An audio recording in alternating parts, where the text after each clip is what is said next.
Hello বন্ধুরা, সবাই কেমন আছো? আজকে ব্রেকফাস্টে আমি বানাবো আলু সিদ্ধ দিয়ে লুচি। এত সুন্দর সফট হয় আর এত সুন্দর খেতে হয়, দারুণ লাগে খেতে। তো আজকে সকালে ব্রেকফাস্টে একদম সাদা আলুর তরকারি আর আলু সিদ্ধ দেওয়া লুচি। তো প্রথমে তরকারিটা করব, কিন্তু তার আগে আমি আলু সিদ্ধ যে লুচিটা দিয়ে মাখবো সেটা আগে আলুটা সিদ্ধ করে নিচ্ছি। আলুটা সিদ্ধ করতে দিয়ে দিলাম প্রেসার কুকারে। যতটা আটা মাখবে বা ময়দা মাখবে লুচির জন্যে রেডি করবে, আলু একটু বেশি করেই দেবে, যদি না লাগে তখন রেখে দেবে। তো আমি তরকারিটা প্রথমে বসিয়ে নিচ্ছি।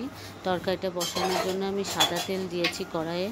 কড়াইটা আগে একটু গরম করে নিয়ে সাদা তেল দিলাম, একটা শুকনো লঙ্কা ফোড়ন দিলাম, আর এই যে এটা দিলাম, এটা হচ্ছে রাঁধুনি। রাঁধুনি সবার ঘরে মোটামুটি আনা থাকে, যারা শুক্তো বানায় তারা রাঁধুনিটা ইউজ করে, ওই জন্যে আনাই থাকে। তো এই রাঁধুনিটা দিয়ে তরকারিটা করবে, আলাদা রকমই টেস্ট হবে। আমরা কালো জিরেতে দিয়ে তরকারি খেয়েছি, পাঁচফোড়ন দিয়ে জিরে দিয়ে ফোড়নে তরকারি খেয়েছি, কিন্তু এই রাঁধুনি দিয়ে তরকারিটা করে দেখবে, খুব সুন্দর লাগে খেতে। লুচি, পরোটা বা রুটির সাথেও খুব ভালো লাগে। পেঁয়াজ টমেটো কিচ্ছু দেওয়ার দরকার নেই, সিম্পল রাঁধুনির যে গন্ধটা আসে খুব সুন্দর, সেটাও খুব ভালো লাগে খেতে। আমি কালো সর্ষে কারি পাতা দিয়েও তরকারি করেছি, ওটাও ভালো লাগে। তো আমি আলুটা প্রথমে ভালো করে একটু ভেজে নিলাম, নুন দিয়ে দিচ্ছি। নুন দেওয়ার পরে আরেকবার নেড়ে টেড়ে নিয়ে আমি একদম আলুগুলো ছোট করে কেটে নিয়েছি, যাতে সিদ্ধ হতে বেশিক্ষণ সময় না লাগে। কেটে নিয়ে একটু হালকা ভেজে নিচ্ছি, একদম ছোট ছোট করে কেটেছি, তোমরা দেখতেই পাচ্ছ। পাতলা করে কেটে নিয়েছি। একটু লাল লাল মতো আলুগুলো ভাজা হলে জল দিয়ে দেবো, জল দিয়ে সামান্য সিদ্ধ হতে দেবো।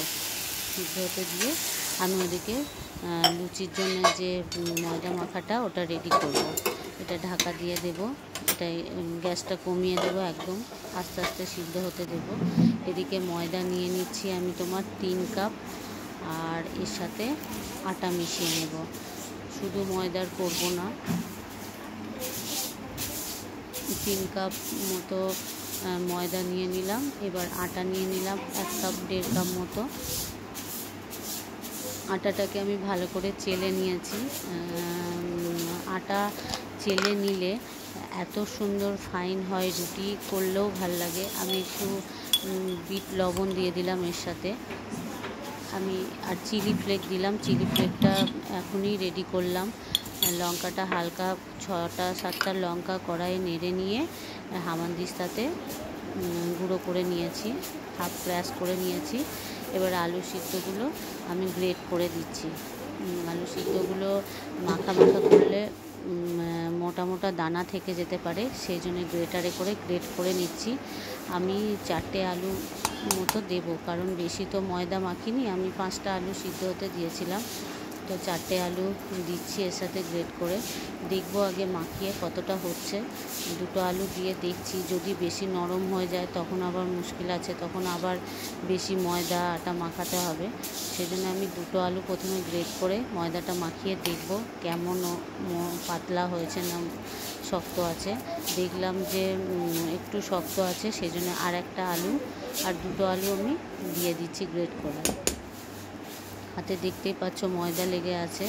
ময়দাটা মাখিয়ে আগে দেখলাম, মনে হলো শক্ত আছে, ওই জন্যে আরও 2টো আলু দিয়ে দিলাম। আগে 2টো আলু দিয়েছি, এবার ভালো করে মাখিয়ে নেব।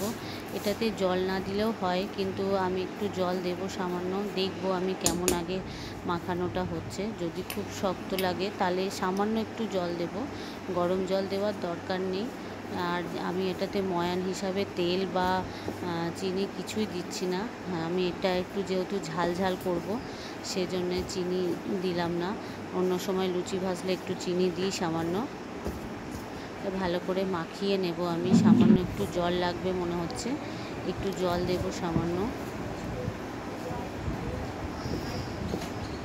লুচি আমাদের বাঙালিদের সবারই খুব প্রিয়, তার সাথে আলু চচ্চড়ি বলো, আলুর দম বলো, চিকেন কষা বলো, যে কোনোর সাথে আমাদের লুচি চলে যায়। বাঙালিদের প্রত্যেকটা খাবারে লুচি থাকবেই, লুচি কমন একদম।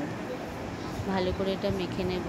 বন্ধুরা, আমার ভিডিওগুলো যদি তোমাদের ভালো লেগে থাকে অবশ্যই লাইক করবে, শেয়ার করবে, কমেন্ট করবে আর সাবস্ক্রাইব করে দেবে। পারলে সাবস্ক্রাইব করে পাশে থাকার চেষ্টা করবে। সাবস্ক্রাইব করলে মোটিভেট হব, আরও ভিডিও বানাতে পারবো। আমার ময়দার ডোটা মাখানো হয়ে গেছে। খুব একটা নরমও হয়নি, খুব শক্ত হয়নি, কিন্তু যখন বেলতে যাব এটা নরম হয়ে যায়, খুব তাড়াতাড়ি নরম হয়ে যায়। আলুর তরকারিটা হয়ে গেছে, একটু খুন্তিতে করে ঘেটে দেব আলুগুলো। একটু গালাগা লাগা হলে খেতে ভালো লাগবে। যেহেতু কোনো মশলাপাতি তো দেওয়া নেই, এই প্লেন তরকারিটা খুব ভাল লাগে। তোমরা করে দেখো বন্ধুরা, দারুণ টেস্ট হয়। আলুর তরকারিটা হয়ে গেছে, একটু চিলি ফ্লেক দিয়ে দিলাম গ্যাসটা বন্ধ করে। চিলি ফ্লেকের যে স্মেলটা আসে খুব সুন্দর ভাজার পরে, এটা একটু দিয়ে দিলাম। একটু ঝাল হবে, মেয়ে যদিও বলবে যে ঝাল হয়েছে, তা আমি আজকে একটু ঝালই দিলাম। দেখো খুব নরম হয়ে গেছে মাখাটা। আমি একটু ডোগুলো একটু লুচি যেমন করো তার থেকে একটু বড় বড় করে নেবে, যেহেতু পাতলা এটা করা যাবে না, একটু মোটা মোটাই বেলে রাখতে হবে। তেলটাও একটু কড়াইয়ে বেশি করে দিতে হবে যাতে ভালো করে ভাজা হয়। এই রকম লুইটা করতে হবে। এবার একটু বেশি করে তেল দিয়ে বেলতে হবে। যখন লুইটা বেলবে তখন একটু বেশি করে তেল দিয়ে বেলতে হবে। বেশি চেপা যাচ্ছে না, একদম নরম হয়ে গেছে। একটু শক্ত মাখিয়ে রাখারই চেষ্টা করবে। আমি এটাতে সামান্য তেল দিয়ে বেলবো এবারে। বেশি প্রেস করবে না, তাহলে চাকিতে বা বেল্লাতে লেগে যেতে পারে।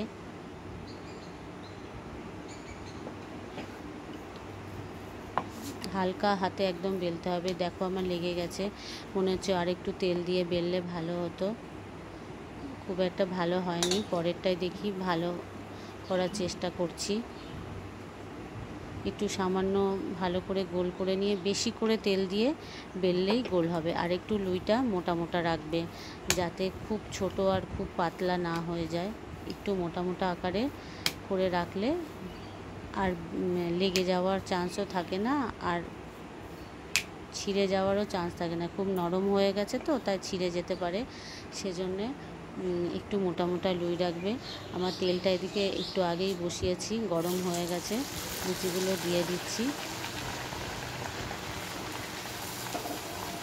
সকালবেলা ব্রেকফাস্ট বলো, ডিনার বলো, এই লুচির রেসিপিটা আলুর তরকারি দিয়ে দারুণ লাগে। তার সাথে যদি মিষ্টি কেউ চাও তো মিষ্টিও নিতে পারো। এটা খুব একটা ভালো ফুললো না, যেহেতু বেলাটা খুব একটা ভালো হয়নি। পরেরটা দেখি ফুলে কিনা। পরেরটা মনে হচ্ছে ভালোই ফুলবে, কারণ তেলটা আরও ভালো গরম হয়েছে, ওই জন্য এটা পরেরটা ফুলবে ভালোই। এটা ভালোই ফুলেছে, একটু কড়া করে ভেজে নেবে, সুন্দর ফুলেছে। একটু গ্যাসটা একটু বাড়িয়ে দিয়ে ভাজলে ফুলে যায় তাড়াতাড়ি। ভালো ফুলে গেছে। এই করে 4টে আমি ছেঁকে নিলাম, মেয়েকে দিয়ে দেবো এবার খেতে। সকালে মেয়ে উঠে পড়তে বসেছে 9টার সময়, ওকে খেতে দিয়ে দেব। যখন যে খেতে যাবে তখন আবার ভাজতে হবে, গরম গরম ভেজে রাখলে চলবে না। বন্ধুরা ভালো থেকো, বাই বাই।